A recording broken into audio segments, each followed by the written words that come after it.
ஸ்டாலினுக்கு அப்படியா இருக்குது? புயல் வந்ததா, வெள்ளம் வந்ததா, கொரோனா வந்ததா? ஒண்ணுமே வெல்ல. ஆனா ஊழல் மட்டும் நிறைந்து இருக்குது. Collection, commission, corruption. Collection, commission, corruption மூன்று தெளிவா செய்யறாங்க. இந்த 5 ஆண்டு காலம் செய்த சாதனைனா இதுதான் சாதனை. இன்றைக்கு திரு ஸ்டாலின் அவர்கள் எப்படியாவது உதயநிதி அவர்களை முதலமைச்சர் நாற்காலியில் அமர வைக்கிறதுக்கு தான் பாடுபட்டு இருக்கார். இந்த தேர்தல் முடிந்த பிறகு 100% திமுக வெற்றி பெறுவது இல்ல. அது கனவு கூட நடக்காது. அப்படி அவள் வெற்றி பெற்று வருகின்ற நினைச்சா ஸ்டாலின் முதலமைச்சர் இல்ல, உதயநிதி முதலமைச்சர் ஆவது தான் திட்டம் போடுறாங்க. திரு ஸ்டாலினுடைய உங்கள் கனவு பலிக்காது, பகல் கனவாத்தான் இருக்கும். என்ன அரச பரம்பரையா? திரு கருணாநிதி, திரு ஸ்டாலின், பிறகு உதயநிதி அரச பரம்பரையில் தான். அதுக்கு பிறகு இளவரசர் வந்துட்டு இருப்பாங்க. அப்படி அரச பரம்பரைக்கு முற்றுப்புள்ளி வைக்கின்ற தேர்தல் நடைபெறுகின்ற சட்டமன்ற பொது தேர்தல். இனி தமிழகத்தை ஆளக்கூடியவர் இங்கே இருக்கின்ற சாதாரண மக்களில் ஒருவராகத்தான் நாட்டை ஆள வேண்டும். அப்பொழுதுதான் நாட்டு மக்களுடைய எண்ணங்கள் நிறைவேறும். மக்கள் படுகின்ற துன்பங்கள், துயரங்கள், வேதனைகள் அத்தனையும் புரிந்து அதை சாதிக்கக்கூடிய ஒருவர் தான் நாட்டுடைய முதல்வராக வேண்டும். அந்த அடிப்படையில் உங்களை போல் நான் அங்கே இருந்து இந்த உயரத்திற்கு வந்திருக்கின்றேன். சாதாரணமாக ஸ்டாலினை போல் வரல. உழைத்து தலைமைக்கு விசுவாசமாக இருந்து இந்த நிலைக்கு மக்களுடைய ஆதரவோடு, கழக நிர்வாகிகள், தொண்டர் ஆதரவோடு நான் இந்த இயக்கத்திற்கு பொதுச்செயலாளராக வந்திருக்கின்றேன். மக்களுடைய ஆதரவோடு, எங்களுடைய பெரும்பான்மையான சட்டமன்ற உறுப்பினரோடு ஆதரவோடு நான் நாட்டுடைய முதலமைச்சர் இருந்து 4 ஆண்டு 2 மாத காலம் சிறப்பான ஆட்சி கொடுத்தேன். நான் முதலமைச்சர் ஆண்ட காலத்திலே கடுமையான வறட்சி சரி செய்தேன். புயல் டெல்டா மாவட்டம் முழுவதும் புரட்டி போய்விட்டது. இங்கே தென் மாவட்டத்திலும் புரட்டி போட்டு விட்டது.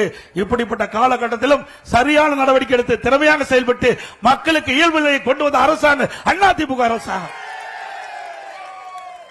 அதேபோல கொரோனா காலத்தில் வருமானமே இல்லாம விலைவாசி உயர்வை கட்டுப்படுத்த அரசாங்கம் அதிமுக அரசு. விலைவாசி உயர்ல மக்கள் பாதிக்கல. அப்படிப்பட்ட ஒரு திறமையான அரசாங்கத்தை கொடுத்த கட்சி அதிமுக கட்சி, அதிமுக அரசாங்கம். இந்த ஆட்சி வந்த பிறகு சொத்து வரி உயர்வு, இன்றைக்கு பேரூராட்சி, நகராட்சி, மாநகராட்சியில வீட்டுக்கு 100% வரி உயர்வு, ஆண்டுக்கு 6% வரி உயர்த்தப்பட்டது. 2 வருஷத்துல 12% உயர்த்திட்டாங்க. அதே போல கடவரி 180% உயர்வு, ஆண்டுக்கு 60% உயர்வு. குடிநீர் கட்டணம் உயர்வு. குப்பைக்கு வரி போட்ட ஒரே அரசாங்கம் தமிழ்நாடு அரசாங்கம், திரு ஸ்டாலின் அரசாங்கம். குப்பை கூட விட்டு வைக்கல.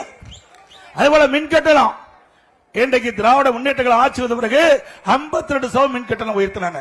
ஆண்டுக்கு 5% உயர்த்தப்பட்டது. 3 ஆண்டுல 15, ஏற்கனவே 52, 67% மின் கட்டணம் உயர்த்தப்பட்ட அரசாங்கம் திமுக அரசாங்கம் மீண்டும் தொடர வேண்டுங்களா?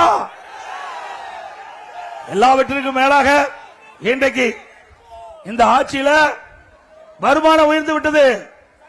இன்றைக்கு அதிமுக ஆட்சியில் இருந்ததை விட திராவிட முன்னேற்ற கழக ஆட்சி 24, 25ஆம் ஆண்டு வரவு செலவுல 1,36,000 கோடி கூடுதலாக அரசுக்கு வருவாய் வருது. ஆனா கடன் வாங்கிட்டு இருக்காங்க. புதிய திட்டம் எதுவும் அல்ல. கடன் வாங்குறாங்க. நிதி ஆதாரம் அதிகமாக இருக்குது. வரி வருவாய் மூலமாக அதிகமான நிதி அரசாங்கத்துக்கு கிடைக்குது. ஆனா புதிய பெரிய திட்டம் எதுவுமே கொண்டவர் இல்ல. இந்த பணம் எல்லாம் எங்க போச்சு? போக வேண்டிய இடத்துக்கு போயிட்டு 5 லட்சம் கோடி கடன் வாங்கி இருக்கிறாங்க. 5 லட்சம் கோடி கடன். கிட்டத்தட்ட 73 ஆண்டு காலம் 2021 வரை தமிழகத்தில் பல கட்சிகள் ஆட்சி புரிந்திருக்கின்றன. அந்த 73 ஆண்டுல பல கட்சிகள் ஆட்சி புரிந்த பொழுது இறுதியாக 2021 73 ஆண்டு காலம் ஆட்சி புரிந்த கட்சிகள் எல்லாம் சேர்த்து 21வது ஆண்டு 4,85,000 கோடி. 73 வருஷமா அவ்வளவு ஆட்சி செய்தவர்கள் அத்தனை பேரும் வாங்கி கடன் 4,85,000. ஆனா 5 வருஷத்துல 5 லட்சம் கோடி கடன் வாங்கி இருக்கிறாங்க. 5 வருஷத்துல 5 லட்சம் கோடி. சரி, கடன் வாங்கினீங்க, என்ன திட்டத்தை கொண்டாந்தீங்க? கொண்டாந்தாங்களா? எந்த ஒரு புதிய திட்டமும் இல்ல.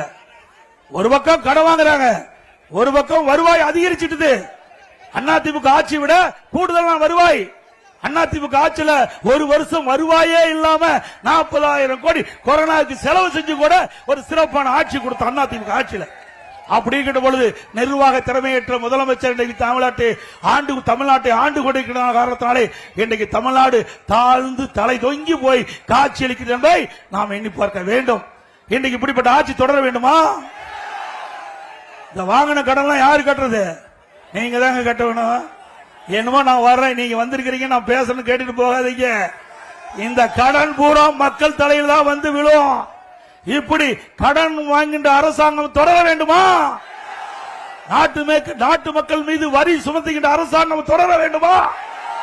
சிந்தியுங்கள், தயவு செய்து சிந்தித்து பாருங்கள். நான் பேசுவது சரியா தவறா என்று சிந்திங்கள். சரியாக இருந்தால் எங்களை ஆதரிங்கள். அதே போல போதைப் பொருள் பார்த்தீங்கன்னா எங்க பார்த்தாலும் கஞ்சை போதை ஆசாமிகள் நடமாடாத இடமே இல்லை. எல்லா இடத்திலையும் கஞ்சா விக்குது. கஞ்சா விக்காத இடமே இல்லை. இன்றைக்கு போதைப் பொருள் பல வடிவத்தில் வந்துட்டது. இந்த போதை ஆசாமியால் குற்றச் செயல்கள் அதிகரித்து விட்டது. எங்க பார்த்தாலும் கொலை, கொள்ளை, திருட்டு, வழிப்பறிவு, பாலியல் கொள்கை நடக்காத நாளே இல்லை. அப்படி ஒரு மோசமான ஆட்சி தமிழகத்திலே நிலவிக் கொண்டிருக்கிறது என்பதை நேரத்தில் சுட்டிக்காட்ட விரும்புகின்றேன். இன்றைக்கு சிறுமிகளுக்கு பாதுகாப்பு இல்ல, பெண்களுக்கு பாதுகாப்பு இல்ல, பாட்டிமார்களுக்கு கூட பாதுகாப்பு இல்ல. அப்படிப்பட்ட கேவலமான ஆட்சி தொடர வேண்டுங்களா?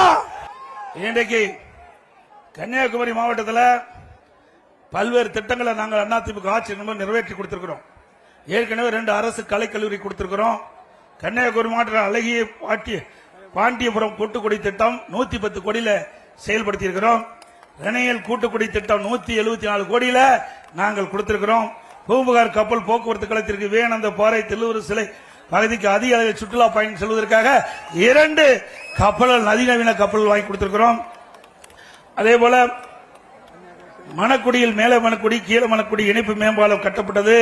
இப்பாலத்திற்கு இந்த மக்களுடைய கோரிக்கை ஏற்று திருமதி நுருதமால் சைமன் அவர்களுக்கு பெருமை சேர்க்கிடுவதாக அந்த பாலத்திற்கு பெயர் சூட்டப்பட்டது. நாகர்கோவில் நகராட்சியை மாநகராட்சியாக தரம் உயர்த்திற்கான நடவடிக்கை எடுக்கப்பட்டது.